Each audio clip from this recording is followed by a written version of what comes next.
Hi students, welcome to IQ academy. TGI సెట్లో ఈరోజు మరొక అప్డేట్ వచ్చేసింది. మీరు ఎంతగానో వెయిట్ చేస్తూ చాలా రోజులుగా అడుగుతున్న TS ICET first phase last rank statements అనేటివి వచ్చేసాయి. ఫస్ట్ ఫేజ్ ఇచ్చాడు, ఫైనల్ ఫేజ్, స్పెషల్ ఫేజ్, అన్ని ఫేజెస్కు సంబంధించి లాస్ట్ ర్యాంక్ స్టేట్మెంట్ ఇచ్చాడు. చాలామంది అడుగుతూనే ఉన్నారు, నాకు ఈ కాలేజ్ వస్తుందా రాదా, 2023 డేటా పెట్టండి అని. అఫీషియల్గా వస్తుంది, వెయిట్ చేయండి అని చెప్పాను. ఇప్పుడు అఫీషియల్గా ర్యాంక్ స్టేటస్ వచ్చేసింది. సో చాలా మంది డౌట్ ఏమంటే టాప్ కాలేజ్ నాకు వస్తుందా లేదా. సో జేఎన్టీయు లేదా ఓయూ క్యాంపస్, ఓయూసిబి ఒకసారి చూద్దాము. OU campus. సో కంటిన్యూస్గా అడుగుతూనే ఉన్నారు దీనికి సంబంధించిందే. OUCB, OU college of commerce and business management, OU campus. ఇది ఎంబీఏకి సంబంధించి ర్యాంక్ చూడండి. ఓపెన్ కేటగిరీ ర్యాంక్ 94కు కట్ అయిపోయింది, కనిపిస్తుందా? 94 లాస్ట్ ర్యాంక్ సెలెక్టెడ్.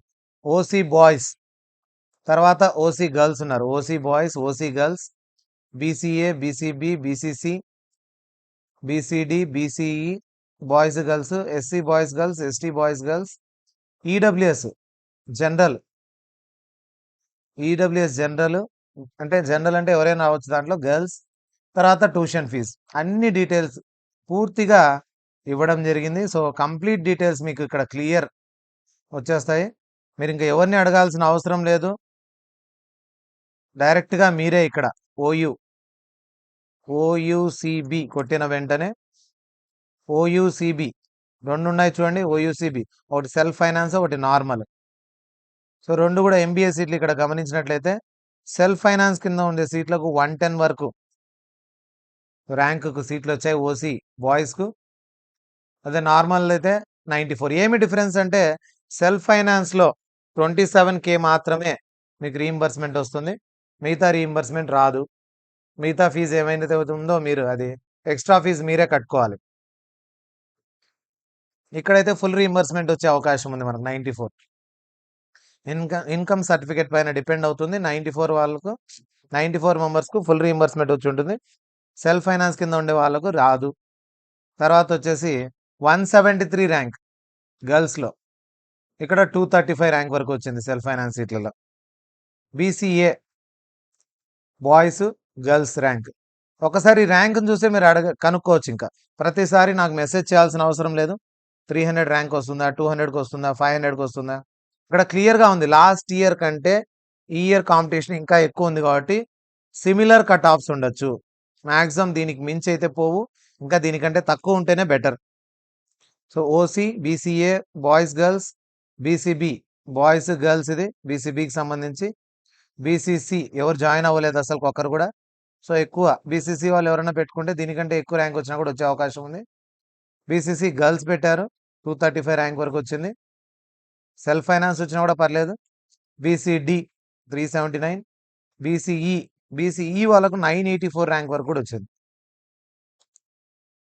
చూడండి, ఎస్సీ కంటే తక్కువ ర్యాంక్ వచ్చినా కూడా బీసీఈ ముస్లిం కేటగిరీలో వచ్చింది. ఎస్సీ బాయ్స్, ఎస్సీ గర్ల్స్ మాత్రం 1071 వరకు వచ్చింది. ST boys, ST girls 1155 rank వరకు కూడా వచ్చింది. తర్వాత ఈడబ్ల్యూఎస్ వాళ్ళకు ఓసీ కంటే చాలా బెటరు. నేను చెప్పాను ముందుగానే, ఈడబ్ల్యూఎస్ సర్టిఫికేట్ పెట్టుకోండి, ఖచ్చితంగా మీకు తక్కువ ర్యాంక్ వచ్చినా కూడా మీకు సీట్ వస్తుందని. 619 ర్యాంక్ వరకు కూడా సీట్ వచ్చింది ఇక్కడ. గర్ల్స్ కేటగిరీలో 619 ర్యాంక్ వరకు వచ్చింది. So normal fee, self finance ఫీజుకు 5000 మాత్రమే డిఫరెన్స్ ఉంది. సో ఇది ఫుల్ రీయింబర్స్మెంట్ వచ్చే అవకాశం. ఇక్కడ మాత్రం 27Kనే వస్తుంది, ఇది ఫుల్ వస్తుంది. ఇన్కమ్ ఎలిజిబిలిటీ అన్నీ కరెక్ట్గా ఉంటే బీసీ, ఈడబ్ల్యూఎస్, ఎస్సీ, ఎస్టీకి అయితే రెండు ఫుల్ వస్తాయి, సెల్ఫ్ ఫైనాన్స్తో కూడా సంబంధం లేదు. సో ఇలా ప్రతి కాలేజ్ యొక్క డీటెయిల్స్ మీకు, ఏదైతే కాలేజ్ మీరు చూడాలనుకుంటున్నారో, ఇది ఫస్ట్ ఫేజ్. ఫైనల్ ఫేజ్లో ఇంకా తక్కువ పోయి ఉంటుంది, అంటే కొంచెం ఎక్కువ ర్యాంక్ వచ్చిన వాళ్ళకి కూడా వచ్చి ఉంటుంది. స్పెషల్ ఫేజ్లో కూడా మీరు ఏ కాలేజ్ కావాలంటే ఆ కాలేజ్ డీటెయిల్స్ అన్నీ కూడా చెక్ చేసుకోవచ్చు. ఇప్పుడు భవన్ చూద్దాం. బీవీ భవన్, వివేకానంద భవన్, ఎంబీఏకి సంబంధించి 3128 OC boys, OC girls 3154, BCA 10,000 వరకు వచ్చింది. బీసీబీ కూడా 7,000 అబో, బీసీసీ 7,000 అబో, బీసీడి 7,000 అబో. బీసీఈకి కనుక చూసినట్లయితే 24,000 ర్యాంక్ వరకు వచ్చింది. ఎస్సీ 10,000, ఎస్టీ 20,000 వరకు. ఈడబ్ల్యూఎస్ కేటగిరీలో జనరల్ కింద అయితే 4,200, గర్ల్స్కి అయితే ఉమెన్ కోట అయితే 16,000 ర్యాంక్ వరకు కూడా వచ్చింది. ఫీజు అయితే చాలా ఎక్కువ ఉంది, 1,10,000. సో ఫీజును మైండ్లో పెట్టుకోండి. ఇంత ఫీజు మేము కట్టగలమా లేదా అనేది మైండ్లో పెట్టుకొని తర్వాత డిసైడ్ అవ్వండి. ఎందుకంటే ముందే ఆప్షన్స్ పెట్టి వచ్చిన తర్వాత 27Kనే రీయింబర్స్మెంట్ వచ్చింది, మిగతా 80,000 to 90,000 మేము కట్టుకోలేకపోయినామంటే వాళ్ళు అసలు ఒప్పుకోరు. కాబట్టి మీరు ఖచ్చితంగా ఆ 3 డేస్లోనే, అలాట్మెంట్ అయిన 3 డేస్లోనే మీరు ఫీజు కట్టాలి. ఆన్లైన్ ఫీజు కట్టిన తర్వాత జాయినింగ్ ఆర్డర్ వస్తుంది, దాన్ని తీసుకొని పోయి సెకండ్ ఫేజ్ తర్వాత జాయిన్ అవ్వాల్సి ఉంటుంది. ఇంకా సిబిఐటికి సంబంధించి కూడా ఇక్కడ డీటెయిల్స్ ఉన్నాయి మీకు చూస్తే, ఎంబీఏ ఎంసీఏకి సంబంధించి. సో చాలామంది అడుగుతున్నారు సిబిఐటికి సంబంధించి ప్లేస్మెంట్స్ ఎక్కువ ఉన్నాయి కాబట్టి చాలామంది ఆప్షన్ పెట్టుకోవాలనేసి ఈ సిబిఐటి గురించి ఎక్కువగా అడుగుతున్నారు. ఇక్కడ చూడొచ్చు మీరు, ఎంబీఏకి సంబంధించి 983 వరకు, ఎంసీఏకి సంబంధించి 600 వరకు, అంటే 1000 లోపు ర్యాంక్ ఉంటే ఓపెన్ కేటగిరీలో ఛాన్స్ ఉంది. ఎంసీఏకి అయితే 600 లోపే. ఇక బీసీఏ, బీసీబీ అన్ని కేటగిరీలకు సంబంధించిన మీరు ఫస్ట్ కౌన్సిలింగ్దే చూసుకోండి, ఫైనల్ ఫేజ్ చూడొద్దండి. ఎందుకంటే ఫైనల్ ఫేజ్లో కొంతమంది డ్రాప్ అయ్యి మిగతా వాళ్ళు జాయిన్ అయ్యి తర్వాత వచ్చిన సీట్లు అవి, అది ఈసారి రాకపోవచ్చు అంత, దానికంటే ఇంకా తక్కువే ఉండొచ్చు. కాబట్టి ఖచ్చితంగా మీరు ఏం చేయాలంటే ఈ ర్యాంక్స్, ఫస్ట్ ఫేజ్ ర్యాంక్స్ను చెక్ చేసుకోండి. సో ఇక్కడ ఫీజు కూడా చూపిస్తోంది మీకు. మీరు ఇక్కడ గమనించినట్టయితే సిబిఐటికి సంబంధించి, గండిపేట సిబిఐటికి సంబంధించి చూడండి, ఈ ranks BCA, BCB, BCC, BCD, BCE, తర్వాత ఎస్సీ ఎస్టీకి సంబంధించి 90,000, 95,000 ఫీజు ఉంది. ఓయూ అఫిలియేటెడ్ ఇది. ఇలా ఏ కాలేజ్ కావాలంటే ఆ కాలేజ్ సంబంధించిన అన్ని డీటెయిల్స్ జస్ట్ మీరు పైన సెర్చ్ బాక్స్లోకి వెళ్ళి సెర్చ్లో మీరు ఏ కాలేజ్ అయితే అనుకుంటున్నారో, సో కేశవ్ చూడొచ్చు. ఏది కావాలంటే అది, కేఎంఐఎం మీకు కోడ్ ఉంటే కోడ్తో చూడొచ్చు, లేదా కాలేజ్ నేమ్ తెలిసింటే కాలేజ్ నేమ్ టైప్ చేసి మీరు ఇక్కడ చెక్ చేసుకోవచ్చు మీ ర్యాంకుకు ఈ కాలేజ్ వచ్చే ఛాన్స్ ఉందా లేదా. సో 50,000 రూపీస్ ఇది కాలేజ్ ఫీజు. కాలేజ్ వచ్చే ఛాన్స్ ఉందా లేదా అనేది మీరు గమనించుకొని దాన్ని బట్టి మీరు వెబ్ ఆప్షన్స్ రేపటి నుంచి స్టార్ట్ అవుతాయి కాబట్టి వెరిఫికేషన్ ఈరోజు అయిపోయిన వాళ్ళు చెప్పడం ఏమంటే ఎక్కడే కానీ రిస్క్ ఏం లేదు. మీరు ప్రశాంతంగా అక్కడ ఒక్కొక్క సెషన్లో 15 to 20 మెంబర్స్ వస్తున్నారు, వెరిఫై చేసుకుంటున్నారు. మీరు ఏదైనా ఇవ్వకపోతే అది నోట్ చేసుకుంటున్నారు, నాట్ సబ్మిటెడ్ అని. ఒకవేళ ఇన్కమ్ సర్టిఫికేట్ లేకపోయినా కూడా మీరు అటెండ్ అవ్వచ్చు. ఏమంటే రీయింబర్స్మెంట్ దగ్గర సమస్య వచ్చే అవకాశం ఉంది కాబట్టి అన్ని తీసుకొని బండి అంటున్నాను. ఖచ్చితంగా ఫైనల్ సెమ్కు సంబంధించి సెమ్ 1 నుంచి సెమ్ 6 వరకు అన్నిట్లో మీరు క్వాలిఫై అయింటేనే మీకు ఆడ ఎలిజిబిలిటీ వస్తుంది, లేదంటే రాదు. సో ఖచ్చితంగా మీరు సెమ్ 1 నుంచి సెమ్ 6 సంబంధించిన అన్ని డీటెయిల్స్, సో ప్రాసెసింగ్ ఫీజు ఎలా కట్టాలి అన్నీ కూడా ఇప్పుడు చాలామంది ఇబ్బంది పడుతున్నారనేసి ఒక పీడిఎఫ్ కూడా పెట్టేశాడు, ఎలా చేసుకోవాలి, ఎలా లాగిన్ అవ్వాలి, స్లాట్ బుకింగ్ ఎలా చేసుకోవాలి అనేది కూడా ఇక్కడ ఇచ్చేశాడు. సో ఏ కాలేజ్ ఎలా సెలెక్ట్ చేసుకోవాలి, స్లాట్ బుక్ ఎలా చేసుకోవాలి, పూర్తి డీటెయిల్స్ ఇక్కడ ఉన్నాయి. స్లాట్స్, అవైలబుల్ స్లాట్స్ ఏ ఉన్నాయి, ఎలా చేయాలి, ప్రాసెస్ అంతా కూడా చాలామంది డౌట్ఫుల్గా ఉన్నారు కాబట్టి ఈ ప్రాసెస్ కూడా మీరు చూసుకోవచ్చు. ఇన్కమ్ సర్టిఫికేట్ లేకపోయినా, ఏ సర్టిఫికేట్ లేకపోయినా మీరు అటెండ్ అవ్వండి, వాళ్ళు టైం ఇస్తారు మళ్ళీ మీకు సబ్మిట్ చేయడానికి, ప్రాబ్లం ఏమి ఉండదు. సో మీరు అక్కడ సబ్మిట్ చేసిన తర్వాత వెరిఫికేషన్ తర్వాత the candidate will be given receipt of certificate, ఏమేమి రిసీవ్ అయ్యాయి ఏమేమి రిసీవ్ కాలేదు అనేది certificates, ROC receipt of certificate అనేది ఇస్తారు. During certificate verification the candidate is required to check with registration verification or verification officers at HLC whether his or her mobile number is correctly entered. So mobile number ఏం mistakes ఉన్నా కూడా correction చేయించుకోవచ్చు. Registration అయిపోయింది మీది, verification సెంటర్కి వెళ్ళారు, verify అయిపోయింది. దాని తర్వాత మీకు ఒక లాగిన్ ఐడి వస్తుంది, మీరే పాస్వర్డ్ జనరేట్ చేసుకోవాలి. ఎలా జనరేట్ చేసుకోవాలి కూడా నేను మెసేజ్ పెడతాను మీకు, టెలిగ్రామ్ ఛానల్లో జాయిన్ అవ్వండి. లాగిన్ ఐడి వస్తుంది, కాన్ఫిడెన్షియల్. మీరు ఆ లాగిన్ ఐడి పాస్వర్డ్ ఎవరికి ఇవ్వకూడదు, పొరపాట్లు కూడా ఇవ్వద్దండి. ఎందుకంటే ఏ కాలేజ్ వాళ్ళు అడుగుతారు, ఇది కాలేజ్ వాళ్ళు వెంటబడైనా అడుగుతారు మిమ్మల్ని వాళ్ళ కాలేజ్లో జాయిన్ చేసుకోవడానికి. మీరు కన్నా లాగిన్ ఐడి పాస్వర్డ్ ఇస్తే వాళ్ళు వెబ్ ఆప్షన్స్లో వాళ్ళ కాలేజ్ ఫస్ట్ పెట్టేసుకుంటారు. పొరపాట్లు మీ ఫ్రెండ్స్కి ఇచ్చినా వేరే వాళ్ళు ఎవరికి ఇచ్చినా కూడా మీ వెబ్ ఆప్షన్స్ మార్చే అవకాశం ఉంటుంది ఫ్రీజ్ అయ్యేలోపు. కాబట్టి జాగ్రత్తగా ఉండండి. ఎవరికి మీ login ID and password share చేయొద్దండి వెబ్ ఆప్షన్స్ అప్పుడు. పొరపాట్లు కూడా షేర్ చేయొద్దండి. ఎందుకంటే మీ ఆప్షన్స్ మార్చే అవకాశం ఉంది వాళ్ళు. మీ వచ్చే సీట్ కూడా పోయే అవకాశం ఉంది కాబట్టి జాగ్రత్తగా చూసుకొని ప్రింట్ తీసుకొని చివరి రోజు వరకు ఫ్రీజ్ అవ్వదు కాబట్టి మళ్ళీ మళ్ళీ ఎన్నిసార్లైనా వెబ్ ఆప్షన్స్ను ఎడిట్ చేసుకుంటూ ఉండొచ్చు. ఇంకా కొత్తవి యాడ్ చేసుకుంటూ ఉండొచ్చు. దానికి సంబంధించి మేము పూర్తిగా డీటెయిల్స్ కూడా మీకు ఇస్తాము. ముందుగానే ఒక ఫామ్ తీసుకొని ఏ ఏ ఆప్షన్స్ పెట్టుకోవాలి, ఇంకా ర్యాంక్స్ కూడా తెలుసు కదా, ఎంత ర్యాంకుకి ఎక్కడ వస్తుంది అనేది కూడా తెలుసు కాబట్టి దాన్ని బట్టి మీరు ఆప్షన్స్ పెట్టుకోండి. ఖచ్చితంగా ఏది మిస్ అయినా ఇబ్బంది లేదు. 6 సెమ్స్ మీకు పూర్తిగా అయిపోయింటే చాలు. మీరు అటెండ్ అవ్వండి. ఏ సర్టిఫికేట్ మిస్ అయినా వాళ్ళు యాక్సెప్ట్ చేస్తారు.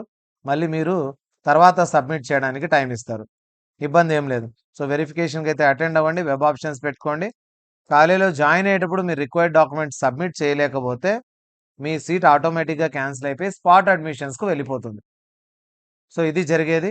మీరు ఫీజు కట్టలేకపోయినా ఫస్ట్ కౌన్సెలింగ్ అయిపోయింది. కాలేజ్ అలాట్ అయింది. మీరు ఫీజు కట్టలేకపోయారు. అప్పుడు సెకండ్ కౌన్సెలింగ్‌కెళ్ళిపోతుంది సీట్ మీది. సో, ఇలా జరుగుతుంది ప్రాసెస్ కాబట్టి ఇంకేం డౌట్స్ ఉన్నా కూడా మీరు టెలిగ్రామ్ ఛానల్‌లోకి రండి. అక్కడొచ్చేసి మా ఛానల్‌లో మీరు డౌట్స్ అడిగినారంటే మీ డౌట్స్ అన్నీ కూడా క్లియర్ చేయడానికి ట్రై చేస్తాం. సో, ఒక స్టూడెంట్ ఒకరికి హెల్పింగ్ నేచర్‌గా ఉండి మా స్టూడెంట్స్ అందరూ ఒకరికొకరు హెల్ప్ చేసుకుంటూ ఏం డౌట్స్ ఉన్నా క్లియర్ చేసుకుంటున్నారు. వాళ్ళు క్లియర్ చేయలేని డౌట్ ఏదన్నా ఉంటే నన్ను అడిగినా కూడా మీరు అఫీషియల్స్ కూడా నంబర్ ఇచ్చారు ఇక్కడ. నంబర్‌ని కూడా కాంటాక్ట్ అవ్వచ్చు. హెల్ప్‌లైన్ నంబర్ ఇచ్చారు. Official helpline number. ఈ హెల్ప్‌లైన్ హెల్ప్ డెస్క్ నంబర్‌లకు కాల్ చేసి కూడా కనుక్కోవచ్చు. ఇంకా ఏదైనా ఇష్యూ ఉంటే ఒక మెయిల్ ఐడీ కూడా ఇచ్చాడు. ఈ మెయిల్ ఐడీకి కూడా మీ ప్రాబ్లమ్ ఏమో మెయిల్ చేస్తే వాళ్ళు ఖచ్చితంగా రెస్పాన్స్ ఇస్తారు. సో, ఎవరు అడ్మిషన్ ప్రొసీజర్‌ను మిస్ అవ్వద్దండి. ఫస్ట్ ఫేజ్ వద్దులే సెకండ్ ఫేజ్ అని అనుకోవద్దండి. డిగ్రీ అయిపోయిన ప్రతి ఒక్కరు ర్యాంక్ వచ్చిన వాళ్ళు, ర్యాంక్ రాని వాళ్ళైతే నాట్ క్వాలిఫైడ్ కింద ఉండే మైనారిటీ సీట్లకు ఓన్లీ మైనారిటీ స్టూడెంట్స్ మాత్రమే. రిమైనింగ్ ర్యాంక్ వచ్చి క్వాలిఫై అయిన వాళ్ళంతా కూడా ఫస్ట్ ఫేజ్ అటెండ్ అవ్వండి. సర్టిఫికేట్ వెరిఫికేషన్ మీరు అంత టెన్షన్ పడాల్సిన అవసరం లేదు. కూల్‌గా జరుగుతుంది. సో, దానికి సంబంధించిన డీటెయిల్స్ కూడా ఏ ఏ సర్టిఫికేట్స్ మీరు ప్రొడ్యూస్ చేయాలి అనేది కూడా కంప్లీట్‌గా నేను టెలిగ్రామ్ ఛానల్‌లో కూడా పెట్టాను. సో, ఆ టెలిగ్రామ్ ఛానల్‌కి వెళ్లి మీరు ఏ ఏ సర్టిఫికేట్స్ అప్‌లోడ్ చేయాలనేది కూడా నేను అక్కడ పెట్టాను. మీరు చెక్ చేసుకోవచ్చు. సో, అక్కడ కౌన్సెలింగ్ సెంటర్‌లో ఏమేమి అడుగుతున్నారు అనేది ఒకసారి మీకు చూపిస్తాను అది కూడా. సో, మన పోయిన స్టూడెంట్స్ ఒక ఫోటో కూడా మనకు షేర్ చేయడం జరిగింది. ఈరోజు అటెండ్ అయిన వాళ్ళు ఒక ఫోటోని షేర్ చేశారు. అది మీకు చూపిస్తాను ఇప్పుడు ఒకసారి. సో, ప్రాసెస్ ఇంకా ఎవరు చేయని వాళ్ళు ఇక్కడ కంప్లీట్ గైడ్ ఇచ్చాడు ఒకటి. ఎలా బుక్ చేసుకోవాలి, ఎలా ప్రాసెస్, ఫీజ్ ఎలా కట్టాలి, కంప్లీట్ గైడెన్స్‌కు సంబంధించిన ఒక పీడీఎఫ్ ఉంది అవైలబుల్.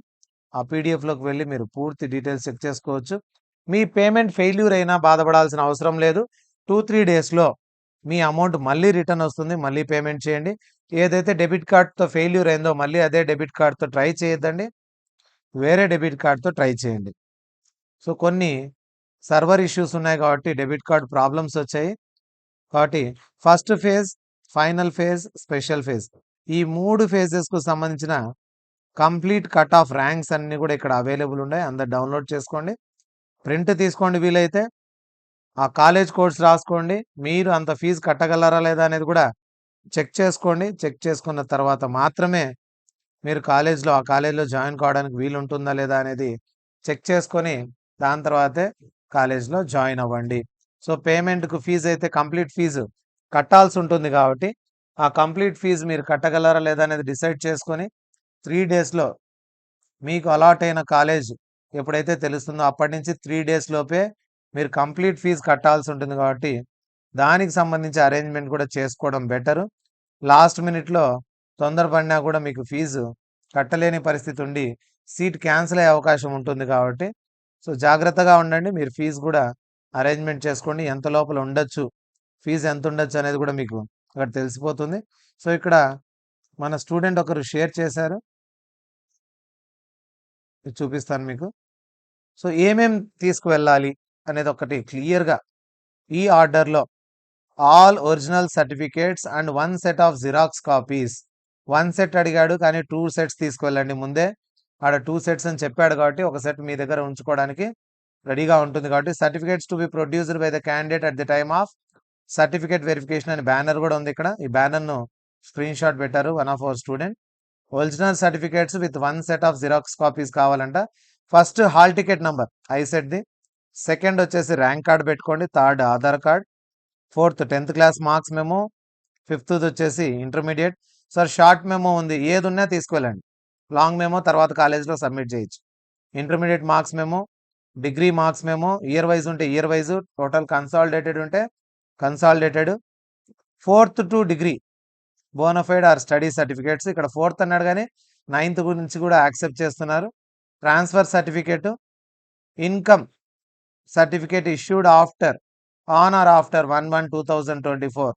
సో అప్డేటెడ్ ఉండాలి, లేకపోయినా కూడా పాతదునే తీసుకొని వెళ్ళండి, నాట్ గివెన్ అని ఇస్తాడు, మళ్ళీ కాలేజ్లో సబ్మిట్ చేయడానికి ఛాన్స్ ఇస్తారు. క్యాస్ట్ సర్టిఫికేట్ తీసుకువెళ్ళాలి. తర్వాత ఎప్పుడుదే అనేది లేదు చూడండి, క్యాస్ట్ సర్టిఫికేట్ ఎప్పుడుదైనా తీసుకువెళ్ళచ్చు. ఈడబ్ల్యూఎస్ మాత్రం ఈ ఇయర్దే కంపల్సరీ తహసీల్దార్ నుంచి తీసుకోబడి 2024-25కి అప్లికబుల్ది మాత్రమే తీసుకువెళ్ళాలి. ఇక ఎవరైతే లోకల్ క్యాండిడేట్ కోరుకుంటున్నారో, స్టడీ లేదో, బోనఫైడ్ లేదో, వాళ్ళు 7 ఇయర్స్ ఆఫ్ స్టడీ తీసుకొని వెళ్ళాలి. ఇక మైనారిటీ కాలేజెస్లో సీట్లు, ఫ్రీ సీట్ల కోసం మీరు మాత్రం 10th క్లాస్ టీసీ అన్నా ఉండాలి, లేదంటే హెడ్ మాస్టర్ దగ్గర ఒక స్టడీ సర్టిఫికేట్ రాయించుకొని అందులో మీరు మైనారిటీ స్టేటస్ రాయించుకొని రావాలి.